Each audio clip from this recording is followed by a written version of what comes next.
Jason Statham.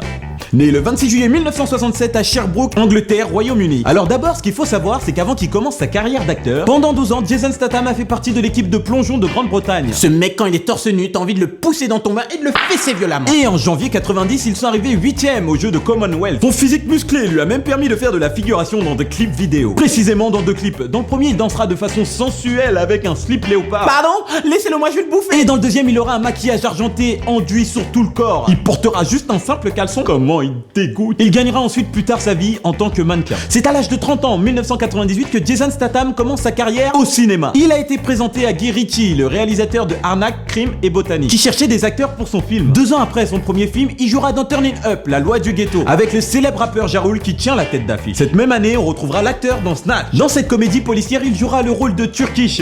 Avec son pote Tommy, il va avoir des galères avec un boxeur qui refuse de se coucher comme prévu. En 2001, il enchaîne 3 films. Le premier aux côtés de Jet Li, The One. Le deuxième où il incarne Jericho Butler dans Ghost of Mars. Et le troisième, Carton Rouge, où il incarnera Monk. Ces 3 films lui vont un rôle principal qui le rendra célèbre en 2002, celui du transporteur, où il jouera le rôle d'un chauffeur privé, Frank Martin. Un an après, on le retrouve au volant d'une Mini dans le film Braquage à l'italienne. Il s'appellera Rob et ça sera un tombeur. En 2004, il jouera dans le film Collatéral et également dans le rôle d'Ethan, le méchant du film, dans Cellular. 2005, on peut dire que c'est son année car il va tourner dans 4 films. Il s'appellera Batman dans London. Il sera dealer. Je vous rappelle que la drogue c'est pas bon. Juste après, il sera l'inspecteur Quentin Corner dans le film KO, où il sera face à une bande de braqueurs. Il remettra également son costume pour le rôle du transporteur 2, où il sera toujours chauffeur, mais pour une famille fortunée à Miami. Et pour finir cette année, dans le film Revolver, avec un réalisateur qui connaît bien, Guy Ritchie. L'année suivante, Jason Statham enfile une salopette et des bottes dans le film King Rising au nom du roi, car il joue le rôle d'un fermier. Il jouera également dans le film Hypertension. Alors moi, Hypertension, j'ai bien aimé le concept du film, mais je trouve que c'est filmé bizarrement.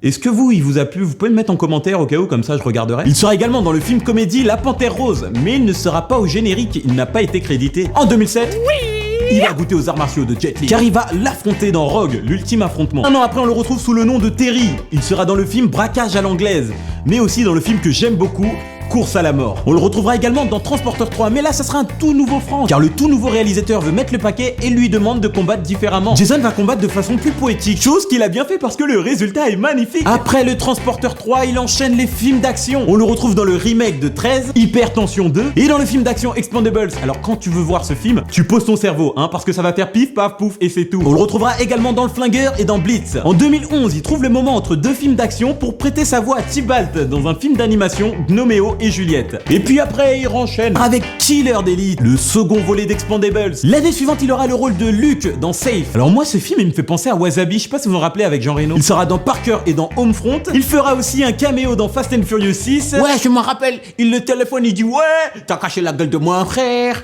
Tu veux te cacher ta gueule maintenant, tu vas voir et tout. Et on le retrouvera dans Crazy Joe. En 2014, il reprend son rôle de Lee Christmas dans Expendables 3. Mais jamais il s'arrête. Ça sera le seul film qu'il fera cette année-là. On le verra par la suite dans la comédie d'action Spy, où il sera Rick Ford. Plus tard dans l'année, il jouera dans le film d'action Joker. Et dans le film tout aussi attendu, Fast and Furious 7. Pour finir cette année, on le retrouve dans le rôle d'Arthur Bishop. Il sera dans le film Le Flingueur 2. C'était Pat pour le 4e Choco.